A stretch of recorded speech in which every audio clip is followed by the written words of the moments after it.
De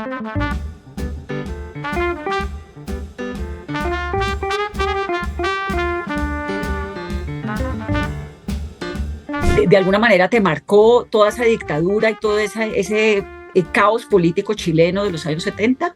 Claro, por supuesto, eso cambió mi vida y la de miles de chilenos. Y fue como una de esas encrucijadas en que uno tiene que decidir o te fuerza el destino a decidir algo que cambia el rumbo para donde tú querías ir. Uno planea más o menos un futuro y después resulta que te tienes que ir en otra dirección y todo cambia. Y yo creo que no sería escritora hoy sin el golpe militar. Dirigía una revista infantil, trabajaba en una revista femenina y tenía un programa de televisión. Y además hacía teatro. Y además tenía 2 niños. Y un marido que no era capaz de freír un huevo. Así es que yo no sé cómo lo hacíamos en aquella época. Le mandé mi manuscrito de La Casa de los Espíritus hace 50 años, 40 años, no sé cuánto, a Carmen Balcells en España, ella me dijo: acuérdate que eres mujer, que vas a tener que hacer el doble o 3 veces el esfuerzo de cualquier hombre para obtener la mitad de reconocimiento y respeto. Y fue profético, así ha sido. Una maravilla. Además, admiro tu particularidad de perseguir el amor, me encanta. No, sí, y yo siempre digo, he tenido 3 maridos, pero si vivo lo suficiente voy a tener otro más. Porque y después, entonces, la vida amorosa es mucho más tranquila y uno ya no está pensando en el sexo todo el día ni anda apasionada, sino que hay cariño, hay humor, hay ternura, hay tantas cosas que llevan al amor.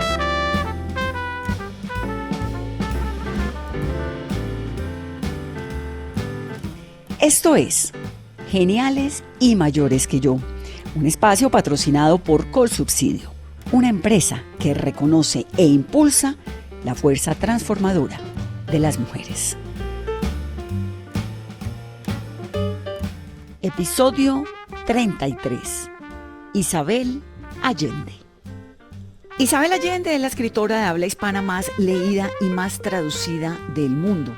Un logro solo comparable con las obras de Gabriel García Márquez y de Jorge Luis Borges. A sus 83 años, Isabel Allende es una mujer que cree profundamente en las lecciones del amor, en la urgencia del tiempo, y que a través de sus 28 libros nos ha dado profundas lecciones como las que vamos a escuchar en esta conversación.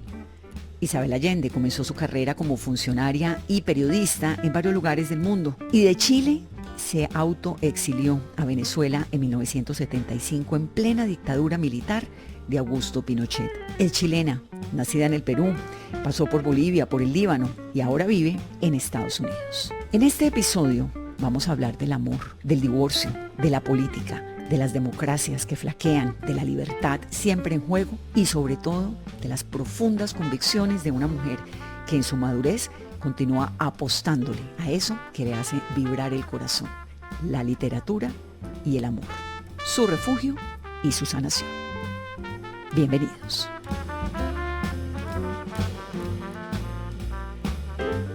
Isabel, me pongo muy feliz de tenerte, bienvenida. Gracias, muchas gracias.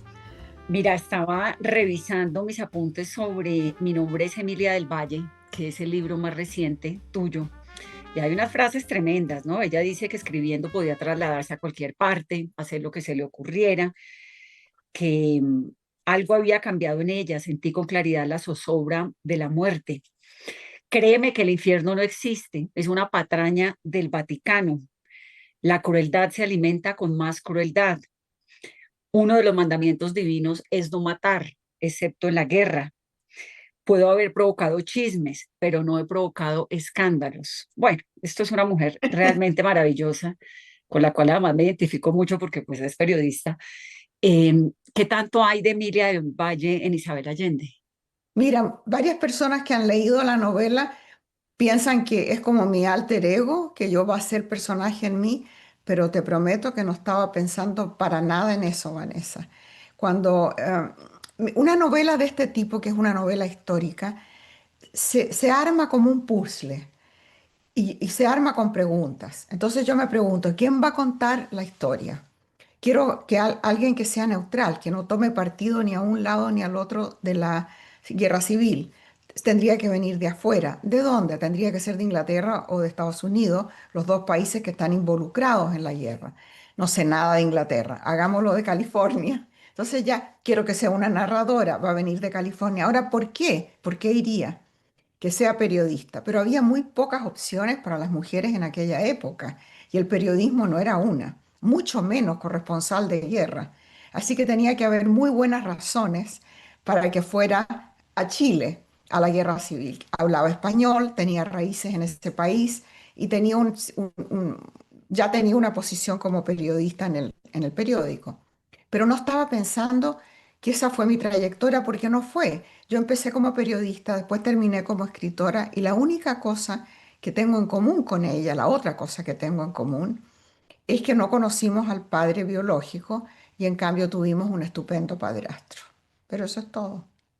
Ese proceso de crear una novela con este personaje, con todos esos elementos que me estás dando, Isabel, de que debe ser reportera, pero entonces inglesa, pero estadounidense, pero que sepa y que no sepa, ¿todo eso lo piensas antes de sentarte a escribir o No, eso va no, pasando en la mitad?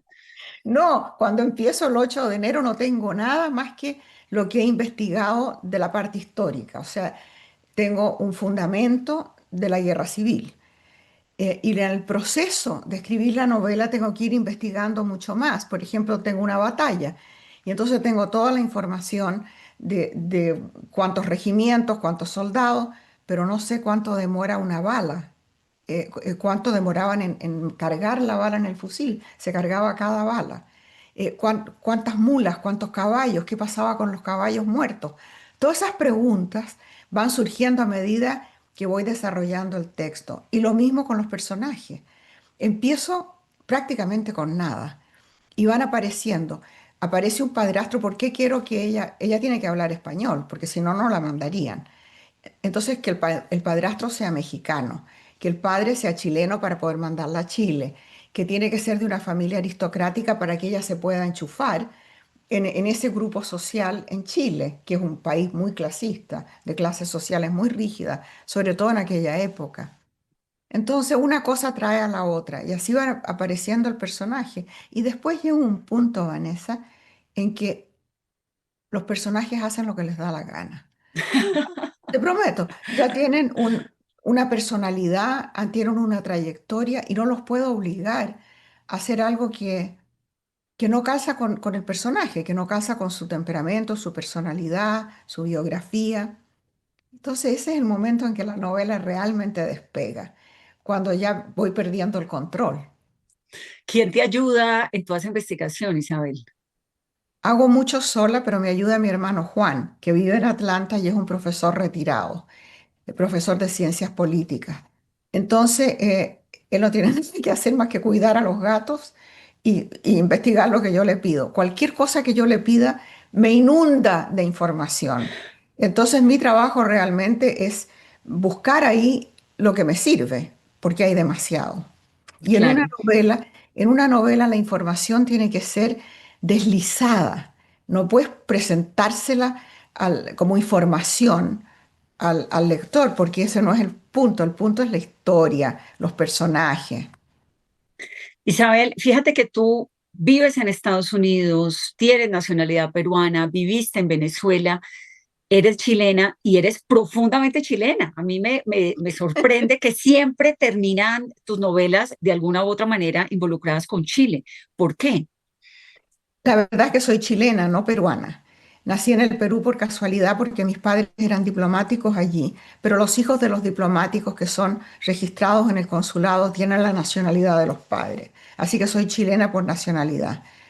Y viví en Chile muy pocos años de mi vida, porque mi madre se casó con un diplomático, me tocó viajar en la infancia y en la adolescencia. Después me casé, estuve unos años en Chile, pero vino el golpe militar. Entonces no sé por qué tengo como que me tira a la tierra, y ni siquiera es la tierra que conozco, que sería Santiago, sino que el sur de Chile. Es como una tierra mágica, y he ido muchas veces, pero creo que la raíz de ese amor por el sur empezó cuando yo tenía como unos 10 años, más o menos 9 10 años. Mi abuelo tenía ovejas en el sur, en la Patagonia Argentina. Entonces, una vez al año, para la esquila de la oveja, em, él viajaba y se quedaba allá como 2 meses. Y en un verano me llevó. Y yo recuerdo ese viaje primero en tren hasta donde llegaba la línea del tren, después en unos camiones destartalados hasta el pie de la cordillera y después en mula y a caballo. Había que cruzar la cordillera y al otro lado esperaban unos gauchos argentinos para llevarlo a la estancia. Y esa cruce de la cordillera, los volcanes, los lagos, los ríos, ese aire frío, la lluvia, ay, era maravilloso, no lo he olvidado nunca. Y lo tengo en varios de mis libros. Claro, y también, bueno, el paisaje, pero sobre todo el tema emocional chileno es algo que yo me encuentro constantemente en tus libros, desde La Casa de los Espíritus, obviamente acá, bueno, pues en Violeta, en Emilet, todo lo que tiene que ver con la familia del Valle, que aparece también constantemente, como un poco, de alguna manera te marcó toda esa dictadura y todo ese caos político chileno de los años 70. Claro, por supuesto, eso cambió mi vida y la de miles de chilenos. Y fue como una de esas encrucijadas en que uno tiene que decidir o te fuerza el destino a decidir algo que cambia el rumbo para donde tú querías ir. Uno planea más o menos un futuro y después resulta que te tienes que ir en otra dirección y todo cambia. Y yo creo que no sería escritora hoy sin el golpe militar, porque el golpe militar me obligó a salir de Chile y La Casa de los Espíritus es como un ejercicio de nostalgia por el país perdido. Y lo escribí en Venezuela. Y desde entonces no he vuelto a vivir en Chile. He ido a visitar después que tuvimos democracia. Pero me tira la raíz que tengo es de un país que ya no existe. Imagínate hace medio siglo de esto. Es un país que ya no existe para nada. Es el país del recuerdo, de la nostalgia, de la infancia. ¿Tú cuántos años tenías cuando el golpe de Estado de Pinochet? 31. ¿Y ya eras periodista en esa época? Sí, era periodista. Bueno, me echaron de todas partes, por supuesto. Pero mira, dirigía una revista infantil, trabajaba en una revista femenina y tenía un programa de televisión. Y además hacía teatro. Y además tenía 2 niños. Y un marido que no era capaz de freír un huevo.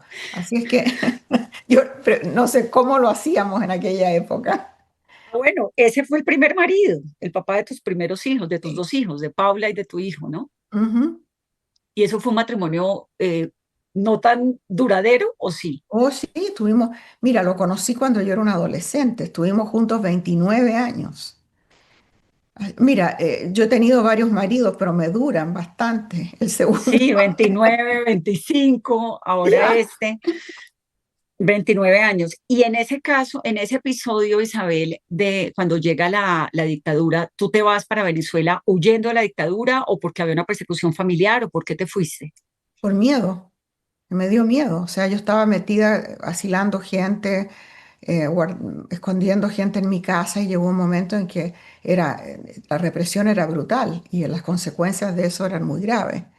Y entonces ya cuando sentí que el círculo de la represión me estaba ahogando, me fui, pensando que iba a volver. Estaba en una lista negra, pensando que iba a regresar en un par de meses.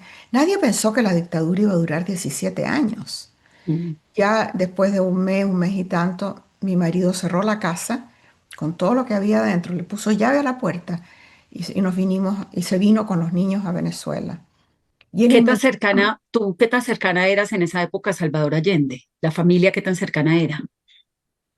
Mira, mi padre abandonó a mi madre cuando yo era muy chiquita, no lo conocí prácticamente, pero mi madre rompió completamente relaciones con la familia directa de mi padre, pero Salvador Allende, que era primo de mi padre, siempre se mantuvo en contacto.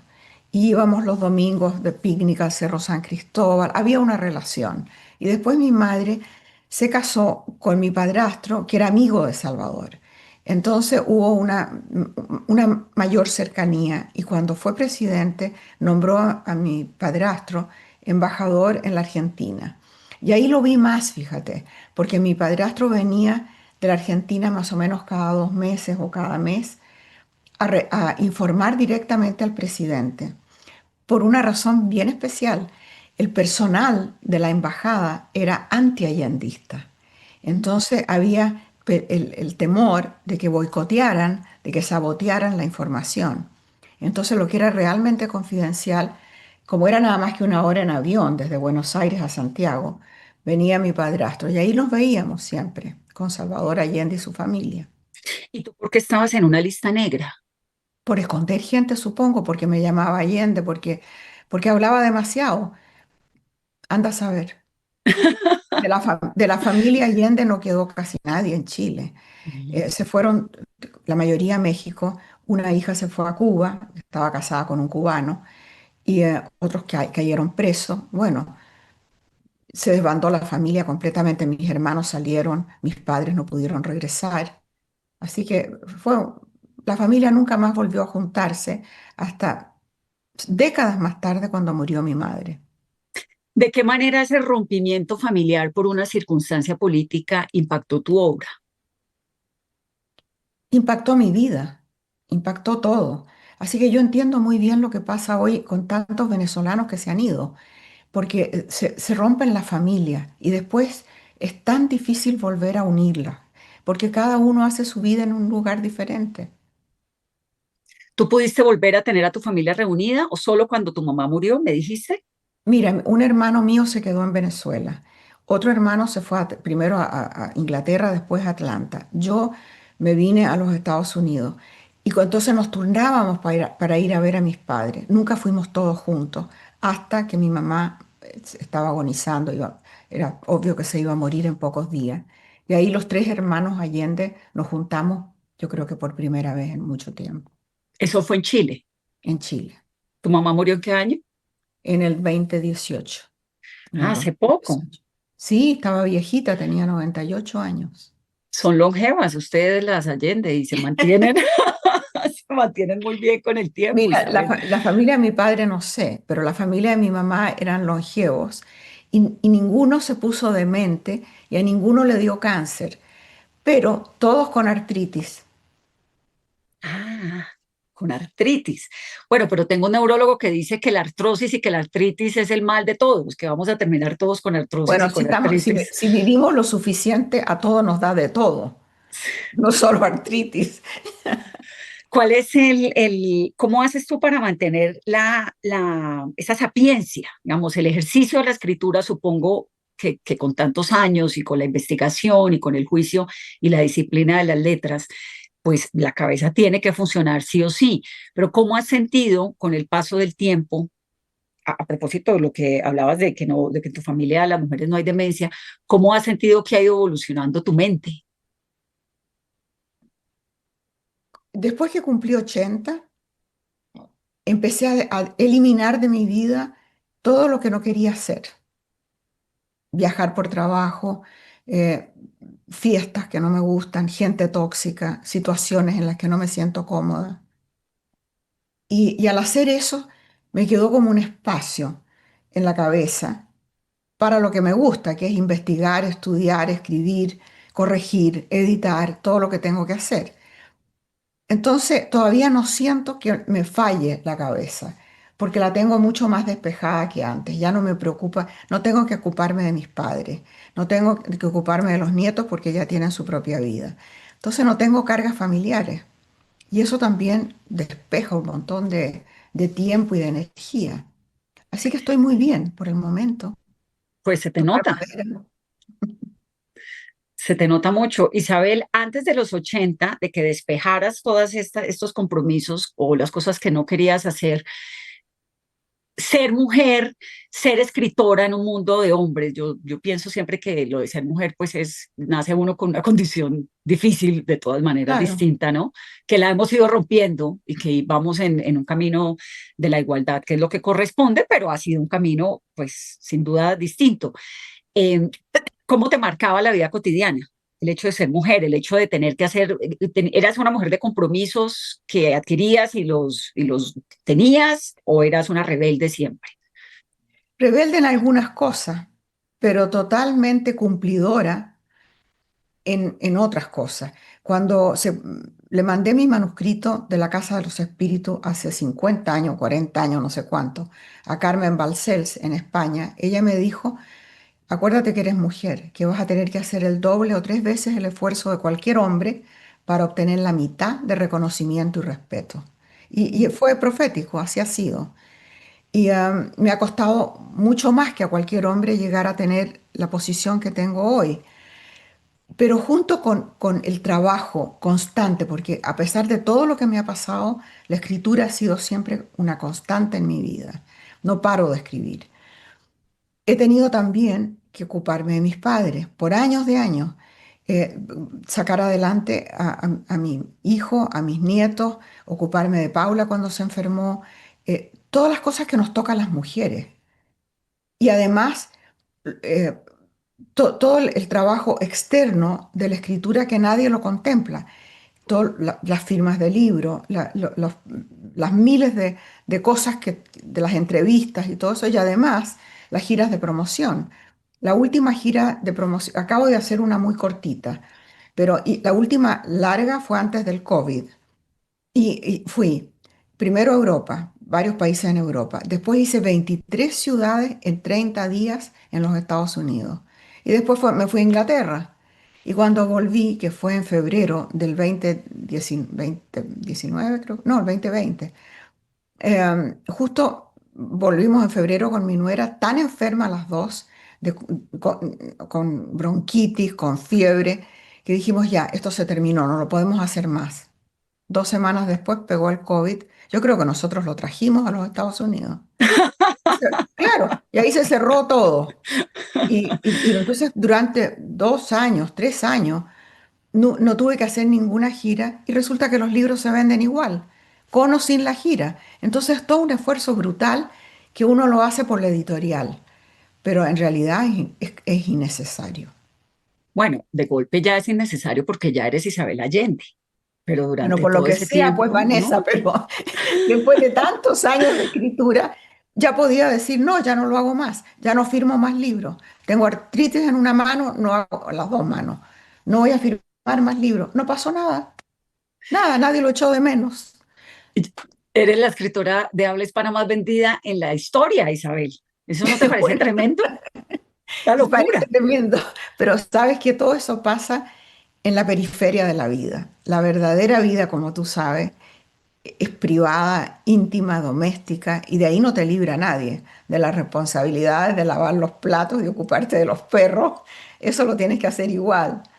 Y todo lo que sea el éxito sucede afuera, sucede en un círculo externo, y solo estoy en contacto con eso cuando estoy en un acto público, si no, no. Lo que Carmen Barcel te dijo en su momento, ¿ha sido real? ¿Ha sido cierto? ¿Te ha costado más el camino por ser mujer? Absolutamente, absolutamente. Mira, la falta de respeto primero de mis colegas, sobre todo en Chile, muchas veces de los críticos.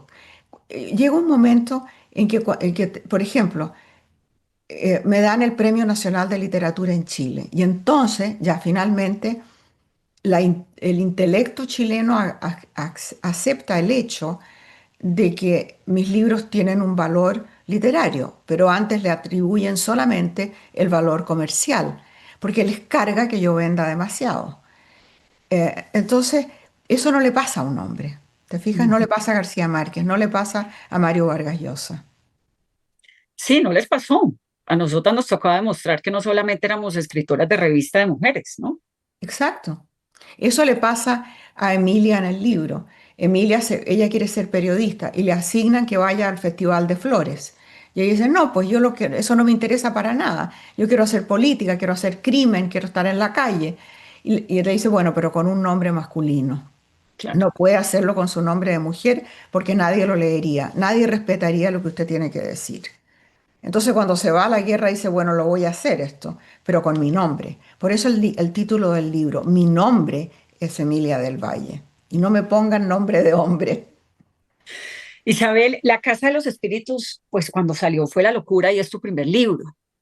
Ese boom tan impresionante, escribir una novela de semejante calibre, cuando es la primera novela, ¿cómo fue? ¿Cómo lo recuerdas? Primero la impresión tremenda de ver mi libro publicado, porque cuando lo escribí, mi madre lo mandó a varios varias editoriales en Venezuela, en Argentina, gente que ella conocía, y ni siquiera me contestaron, o sea, hubo silencio, ni siquiera cartas de rechazo. Y después lo mandé, después de meses, se lo mandé a Carmen Balcells en España y ella lo hizo publicar en septiembre del año 82. Y en octubre fue la Feria de Frankfurt y todos los países europeos lo compraron, todas las traducciones, y en una semana. Pero yo estaba en Venezuela, no me llegó el eco de lo que estaba pasando hasta muchos meses más tarde, yo diría casi un año más tarde. Y ya para entonces estaba escribiendo el segundo libro. Pero todo lo que pasó con La Casa de los Espíritus, a pesar del éxito instantáneo que nunca sucede con una novela, fue como de a poco. O sea, fue una traducción tras otra, fue un premio tras otro. Fue creciendo la cosa en los años y yo seguí escribiendo. Es muy impresionante ese efecto de La Casa de los Espíritus. Yo lo leí muy peladita, pues fue el primero que salió. Y mi hija Raquel, que tiene 13 años, te lee. Se leyó No Violeta, se me leyó digas. Paula, ahorita se está leyendo Emilia del Valle, pero me dice, mamá, es que me cuesta un poquito de trabajo, claro, porque digamos entre Violeta y este, pues este es un libro mucho más complejo en términos de los personajes y las circunstancias. Y lo mismo La Casa de los Espíritus, que casi que es como de árbol genealógico, ¿no? Claro. Eh, y me impresiona Pero mucho, ponla a leer cosas más sencillas. como que, por Zorro, ejemplo, el Zorro, por ejemplo. El cuaderno de Maya. el cuaderno de Maya. El Ella se cuaderno de leyó, Maya es una chica adolescente que se mete en problemas. ese no lo he leído yo. El zorro sí, ella leyó Violeta, leyó, bueno, te lee muchísimo y Bueno, se va dale un tremendo abrazo. Es una lectora estupenda porque está leyendo cosas para adultos, absolutamente. sí, y se va a poner muy feliz de que esté haciendo esta entrevista contigo cuando le cuente y le mande ¿Tienes, este pedacito. tienes una foto de ella por ahí? Bueno, tengo, a ver, esta. Tengo dos hijas, Raquel y Carlota. ¿Qué edad tienen? Esta tiene Esta, 3. esta Oh, Raquel, la que tiene 13, esta es adorable. Carlota. No la ¿Dónde veo a la está la Carlota. cámara? Ah, ya, la Carlota es más chica. Oh, qué lindas La son. Carlota es más chica y lee menos. Raquel es una lectora muy consagrada. Así era yo cuando chica. Es que cuando yo era chica no había televisión en Chile. Eh, por supuesto que no nos llevaban al cine, jamás. Así que lo único que se podía hacer era leer. ¿Qué le da a uno la lectura? ¿Qué te dio a ti la lectura? Yo creo que me ayudó a pasar la infancia, la adolescencia, la juventud. Mira, encontraba en los libros, primero entretenida, o sea, súper entretenida.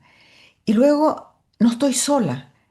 Uno se conecta con otros, con un personaje, con una historia, con la humanidad. La idea de que lo que me pasa ahora le ha pasado a todo el mundo antes. No hay nada excepcional, no estoy sola. Creo que la literatura conecta, nos conecta con lo humano. Y el ejemplo que doy es que yo he escrito mucho sobre inmigrantes y refugiados en los últimos años, porque me ha tocado hacer las dos cosas y porque hay un problema global con inmigración y con refugiados. Y si a mí me dicen que hay 120 millones de refugiados en el mundo y que 75% son mujeres y niños, son números, no me dice nada. Pero si me cuentan la historia de una persona, con su nombre, con su historia, con su cara, ya me puedo conectar a un nivel personal, porque esa persona puede ser yo, esa niña puede ser mi hija o mi nieta, y ya cambia todo. ¿Te fijas? Que fue un Sí, poco lo eso. que pasó. El gran ejemplo es La cabaña del tío Tom. La Ay, es cabaña, divino. ese libro increíble, fue escrito en 1850 y tanto y hizo más por el movimiento anti-esclavitud, el movimiento abolicionista, que lo que se había logrado en décadas, porque era la historia de una persona, el tío Tom, su vida, era un personaje ficticio, Y esa pero mujer, esa esclava y esa era, represión tan pero era brutal. su vida. Sí. Y entonces se presenta la esclavitud. Es decir, yo tuve la suerte, la persona que lo lee dice, yo tuve la suerte de no haber nacido esclavo, pero podría ser yo esa persona. Esa conexión personal cambió todo, cambió la manera en que la gente veía la esclavitud en los Estados Unidos. cierto. Y ahora tú has visto el quiebre democrático en Chile, has visto la situación de la migración y del quiebre democrático en Venezuela. Estás viviendo en Estados Unidos, que es un país por principio, pues de migrantes y de libertad. Y estamos viendo, no sé si ves lo mismo que yo, un quiebre democrático en Estados Unidos. Absolutamente, claro que sí. ¿Te preocupa? Muchísimo, me preocupa muchísimo. Y no quisiera tener que volver a emigrar, tener que irme de aquí. ¿Estás Pero dispuesta a irte? si llega un momento en que la cosa se pone tan fea, habrá que irse, porque no quiero vivir en un país que no casa para nada con lo que yo pienso que debe ser un país. Por eso me fui de Chile. Pero tengo esperanza de que este país, que es enorme y muy variado, hay naciones dentro de la nación, mucha gente distinta, no sea tan fácil llegar a reprimirlo y dominarlo como fue en Chile. ¿Cómo analizas eso que estamos viendo en el mundo? Esto del quiebre democrático de Estados Unidos, que me parece brutal porque es un país, yo también es un país que quiero muchísimo, estudié allá, eh, de uno como esos fundamentalismos que se han ido colando en una época en la que uno pensaba que ya la democracia casi que estaba garantizada. ¿Qué análisis haces? Pero mira, siempre fue así. Esto no es un fenómeno nuevo. Yo vine a los Estados Unidos hace 40 años y ya me pareció que había una posibilidad tremenda de fascismo, porque basta una buena disculpa para que emerjan aquellos valores que están reprimidos en una democracia. Eh, Aquí la mitad de la población tiene armas, están armados hasta los dientes. Entonces hay una violencia latente, una división del país. No hay diálogo, no se habla un lado con el otro. Yo no tengo un solo amigo republicano. Y si alguno es republicano, no lo dice porque vivo en California. Claro. Entonces, esa división es tremenda. Y hay, como te decía, diferentes movimientos dentro de este inmenso país que uno no espera. Por ejemplo, ayer estaba oyendo por la radio el nativismo, que es grupos se llaman libertarians, que son esos que prácticamente anarquistas, no creen que el gobierno debería intervenir para nada en las vidas de nadie, ni regular nada. Se juntan con los evangélicos y se juntan con el movimiento antiaborto, el pro-life, y forman una cosa que es la idea de traer más niños al mundo, el máximo de niños al mundo, para lo cual la mujer se convierte en un ser de reproducción solamente que tiene que estar en la casa cuidando a los niños. No, si tienes 9 niños no vas a estar trabajando afuera.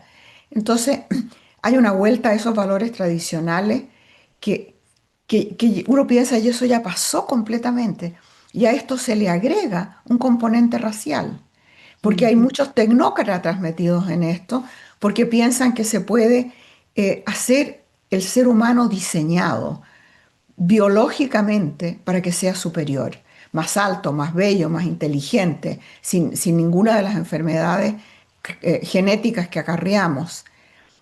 Seres, por supuesto, de la clase social que puede pagar ese niño diseñado. Una locura.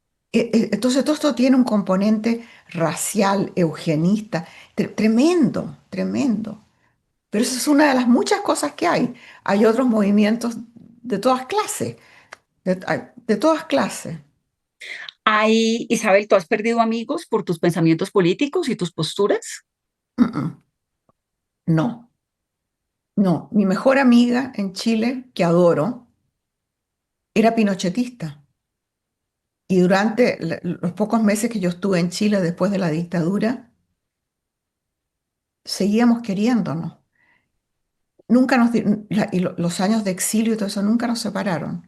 Mi amiga Pía Leiva, y es mi hermana, y no pensamos igual, y ella es súper católica, de esas católicas antiguas, de rosario diario más superstición que religión. Y nos amamos, o sea que nunca he perdido un amigo por ideas políticas. ¿Y tú crees en algún tipo de Dios? No, yo creo que yo no niego la posibilidad de, de una inteligencia superior que maneja el universo, pero no creo que exista un Dios que está pendiente de mis acciones o que va a responder a mis plegarias. No. ¿Esa inteligencia superior es qué? ¿Como una órbita natural de los Como planetas o es un una orden, persona consciente o no, es no qué? una persona, un orden natural, algo. Como un equilibrio natural. Ya, pero no creo, por ejemplo, que cuando yo me muera me voy a encontrar con Paulita, con mi hija. Paula está viva conmigo en un ejercicio de memoria y de memoria y de amor. La tengo siempre conmigo, estoy rodeada de sus fotos por todos lados, igual mi mamá. Tengo las fotos de las dos en el baño, en el lavatorio donde me cepillo los dientes. Así que 3 veces al día les digo, hola, ¿cómo están? Es un ejercicio de tenerlas conmigo, pero que voy a encontrarme con ellas en las nubes mañana, no. Tú conociste la tristeza cuando Paula murió cuando tenía 28 años, ¿verdad? Ujú. ¿Y tú conociste allí la tristeza o ya la habías conocido? Había estado triste, por supuesto, cuando me fui de Chile, pero es que nada se compara, Vanessa. Tú tienes 2 hijas, puedes imaginarlo, nada se compara a Mm. perder a uno de tus hijos. Y pasan los años, pasan décadas, y ese es un dolor que está bajo la piel. Y que cualquier disculpa, cualquier excusa, cualquier circunstancia lo hace aflorar de nuevo. Qué sé yo, voy por la calle y veo delante de mí caminando, la veo de espalda, a una chica flaca con blue jeans, con una blusa blanca y cola de caballo, y esa es Paula. Todo me la recuerda, ¿ves? Y a veces con tristeza y otras veces con amor nomás. Pero no Qué soy una persona triste. Yo soy más bien alegre. alegre y enamorada. Bueno, enamorada porque soy una romántica espantosa. Yo te Soy quiero, incurable, incurable. He pero estado en es que eso años más o es, menos. pero es que 6 es lo otros más. máximo, Isabel, es lo máximo. Entonces tú te enamoraste primero, te casaste, tuviste 2 hijos y dejaste al marido por un músico argentino. Bueno, pero volví. Lo dejé, pero volví. Y cuando volviste, ¿qué te dijo? Me dijo que toda la culpa fue mía, me dijo, porque tú me lo dijiste y no te creí. Bueno, en todo caso, nos quedamos juntos 9 años más, imagínate. Wow, pero abandonaste a tus hijos un rato, ¿no? A tu hijo. Abandoné a mis hijos por un mes, más de un mes. Y nunca me lo he perdonado. Fíjate que uno, a mi edad, uno revisa la vida y miro mi pasado y digo, ¿de qué me arrepiento? Me arrepiento solamente de aquellas veces que hice sufrir a otra persona, ya fuera por estúpida, como fue cuando me enamoré del argentino, o por apurada, que a veces uno no se da cuenta y atropella a la gente sin saber. Pasas por la vida demasiado apurada y de manera inconsciente. Cuando he hecho sufrir a alguien o a un animal o algo, ahí de eso me arrepiento. Y lo demás no, porque lo demás son errores que todos cometemos y pecamos. Esa es Yo tengo nuestra. que aprender a ser menos apurada, ahora que lo dices. Sí, pero sigo apurada. Entonces, ahora tengo menos motivo de atropellar a otra gente y trato de ser un poco más cautelosa. Pero tengo mucha energía, entonces me apuro demasiado. Mi marido, Roger, que tiene mi edad, es lento. Entonces, por ejemplo, él me abre siempre la puerta del auto para que yo me entre. Y después tiene que dar la vuelta por detrás del auto para entrar al volante. Se demora tanto que ya a mí me dan ganas de bajarme del auto y decirle, apúrate, caramba. No. Yo digo, ¿qué está haciendo? ¿Por qué se demora 10 minutos en pasar por detrás del auto, caramba? Ese tipo de cosas, ¿ves? Me apuro mucho. Soy muy atolondrada. Isabel, ¿y te arrepientes de haberte ido con el músico argentino? Por supuesto, porque hice sufrir a mis hijos y a mi marido. ¿Cómo se te ocurre que no me voy a arrepentir? Y además que Bueno, no pero valió la pena, fue un error garrafal. Ahora, si hubiera sido Antonio Banderas es diferente, pero no era. Así- o, o Benicio del Toro. Claro, exactamente. Mira, y te casaste, bueno, la segunda vez te separaste a los 74 años después de 25 años de matrimonio. 28. 28. El primero 29 y el segundo 28. Ujú. Y la gente no te dijo en su momento, pero usted para qué se va a separar, uno ya a los 74 años no se separa. Exacto. ¿Qué vas a hacer? Y después de haber invertido toda esta vida en esta relación con Willy, y te vas a quedar sola para el resto de la vida. Pero mira, Vanessa, se requiere más valor para quedarse en una mala relación que para estar sola. Mucho más fácil estar sola. Y después de haber intentado todo, años de terapia, de haber intentado todo para salvar ese matrimonio, no resultó. Entonces llega un momento que uno dice, está bien, se acabó. Y nos separamos, igual que en la primera relación con el padre de mis hijos, sin una pelea, sin un portazo, sin una palabra mala, con la mejor voluntad de que la otra persona quede bien. Y Pero eso separarse es muy difícil, un divorcio es difícil también, ¿no? depende de las circunstancias. Yo he tenido mucha suerte, porque en las dos oportunidades, primero que nada, yo tenía el dinero. O sea, yo tenía sartén por el mango y yo podía ser generosa y decir, bueno, todo lo que necesites, todo lo que quieras para que estés bien y separarse sin pelea. Cuando hay pelea por los hijos o pelea por dinero o pelea por rencor, ya es diferente. Pero no había nada de todo eso. Entonces te separaste la segunda vez a los 74 años y conociste a tu nuevo marido en una charla, ¿no fue? Bueno, estuve sola un tiempo, que me hizo mucho bien. Teníamos una casa grande, con piscina, con 2 hectáreas de jardín y qué sé yo, donde se reunía todo el mundo los fines de semana. Bueno, vendí la casa, regalé todo lo que había dentro y me trasladé a una casa chiquita con una sola cama, un solo dormitorio, porque dije, aquí voy a pasar el resto de mi vida, lo que me queda de vida con mi perra y listo. Y en eso estaba cuando Roger me escuchó por la radio, iba en auto de Washington a Boston, creo, no sé, no, A New York. De Nueva York a Boston. Y ahí me oyó por la radio, me empezó a escribir y me escribió durante 6 meses, todas las mañanas y todas las noches. Ah, era un fan. Mandaba, me mandaba fotos del capuchino de la mañana, o sea, yo dije, este tipo está enfermo de la cabeza. Bueno, y, y no soltó la presa. Y por último, yo fui a Nueva York porque tenía que ir a una conferencia y dije, ya está, vamos a conocer a este caballero. Y ahí nos conocimos y por supuesto me invitó a almorzar estábamos comiendo y yo le dije, mira, ¿cuáles son tus intenciones? Porque yo tengo 75 años y no tengo tiempo para perder. Y entonces me dijo, bueno, mis intenciones son serias, yo me quiero casar contigo. No me había visto nunca todo esto, la primera vez que me veía. Y yo me quiero casar contigo.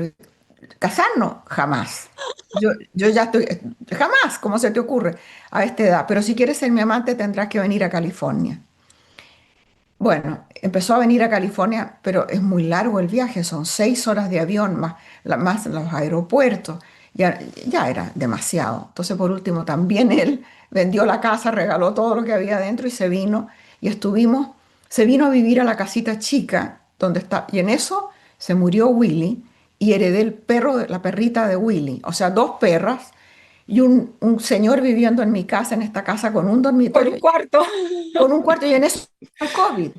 Y nos quedamos encerrados 2 años en esa casita. Y en vez de matarnos el uno al otro, que era lo que debió haber sucedido, nos aprendimos a convivir de una manera maravillosa. Y estamos juntos. Eventualmente nos casamos.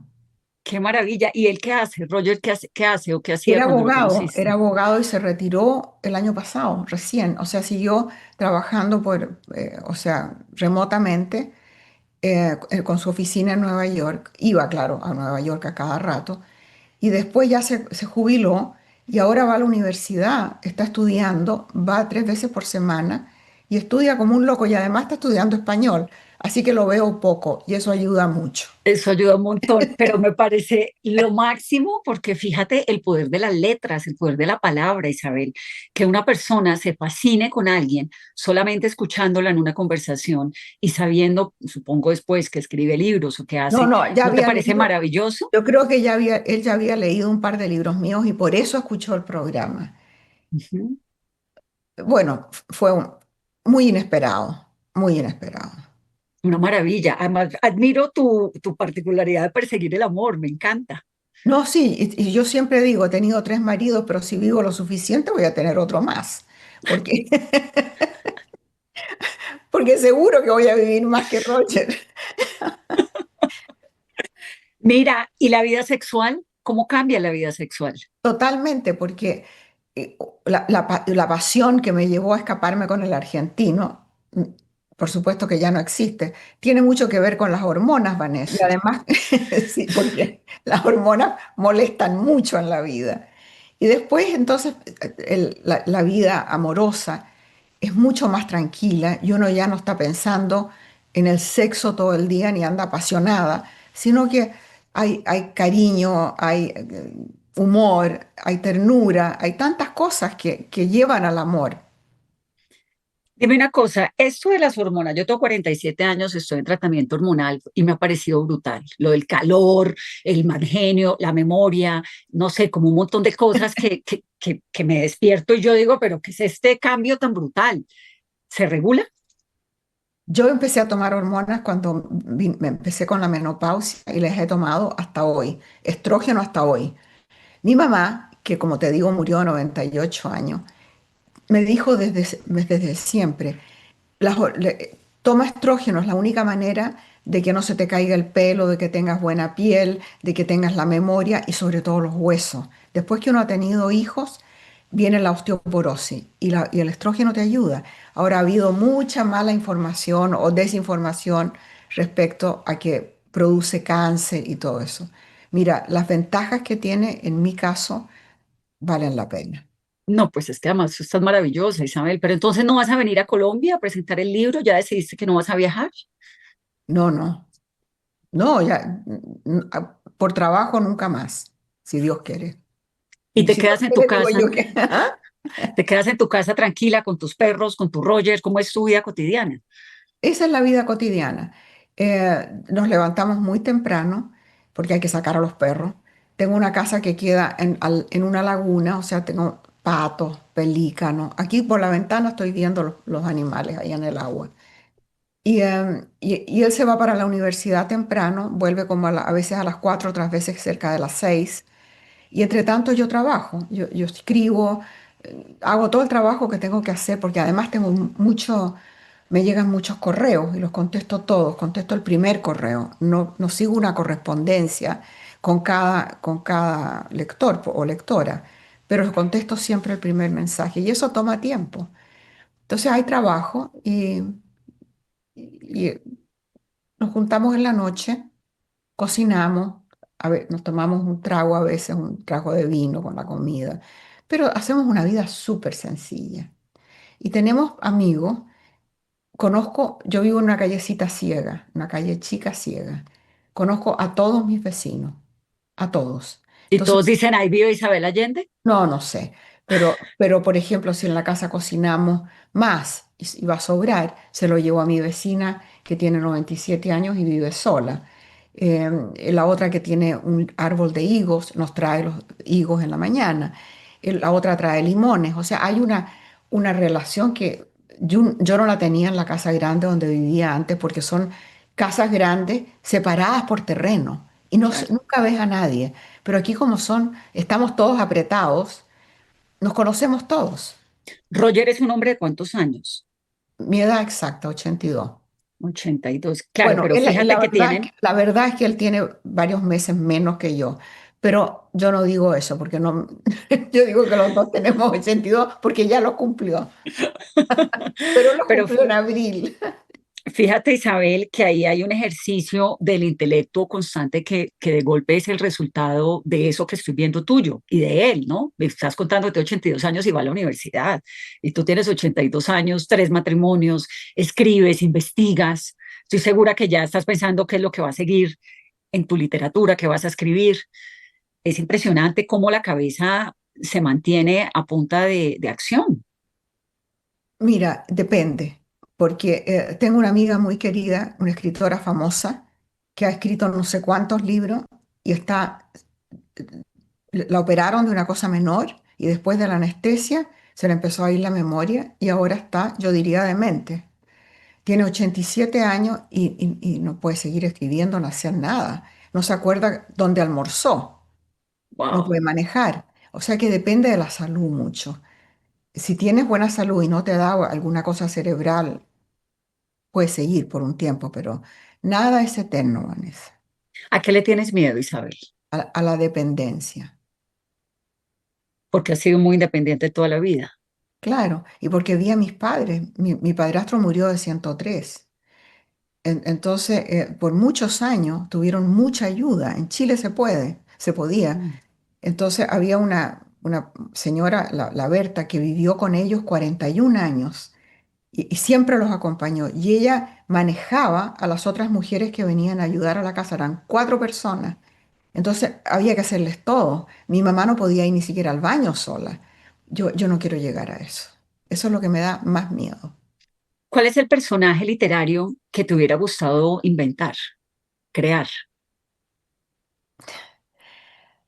Hay te va a parecer tonto, pero hay un personaje que amo y es Atticus Finch en Matar a un ruiseñor, que es una novela preciosa, no sé To si Kill tú... in a To Kill, Mockingbird, to, ¿no? To Kill a Mockingbird.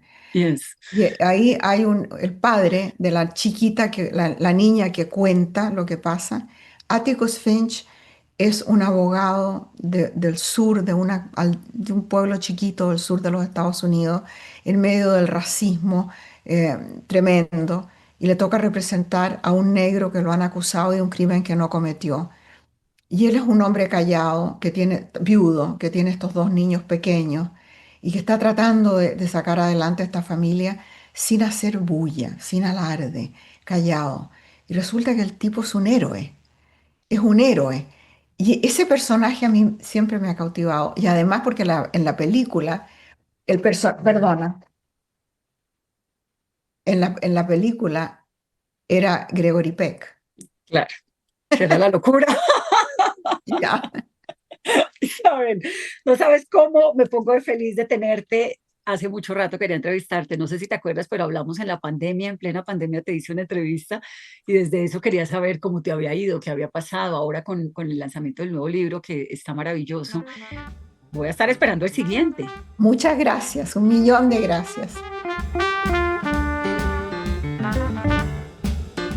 Gracias por escucharnos. Geniales y Mayores que Yo es posible gracias a Colsubsidio. Y gracias a Julián Urbina, Carolina Trinidad, Sebastián Herrera, María Emma Jiménez, Alejandra García y María Pérez.